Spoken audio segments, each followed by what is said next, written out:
Now, my listeners, they won't be knowing this fact, but yes, since we met, I've joined your classes for Maypadam, and slowly we had started working on this diet called the Healing Good Diet, which you had created. Within that Yeah. diet, you vouch for eating millets compared to roti and dal.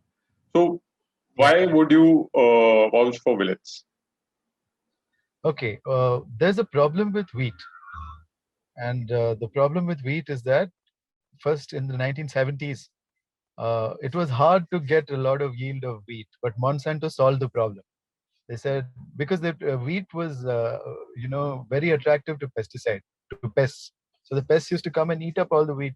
So Monsanto said, let us make a pesticide that will eliminate the problem, and they did. They made a fantastic pesticide. It's called Roundup. The moment you use Roundup on the wheat, all the pests were dead, but unfortunately, all the wheat also died. So then they genetically modified the wheat, which is what any corporate will do, right? They solve problems. So they solved the problem. They said, now we've genetically modified the wheat so that it won't die for Roundup. But that Roundup is now being used worldwide and extensively in India, and all the wheat you get, including the so-called organic wheat, has had, because the people who grow organic wheat, they don't grow organic wheat alone.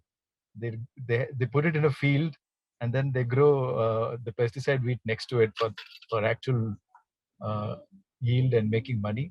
And I've seen this practice happen in many places. So I'm trying to avoid even the organic wheat because I'm not sure whether it's got this pesticide called Roundup. Yeah, Roundup is an I guess endocrine disruptor. the pesticide wheat would be given them lot of quantity compared to the organic wheat. That is the reason they are.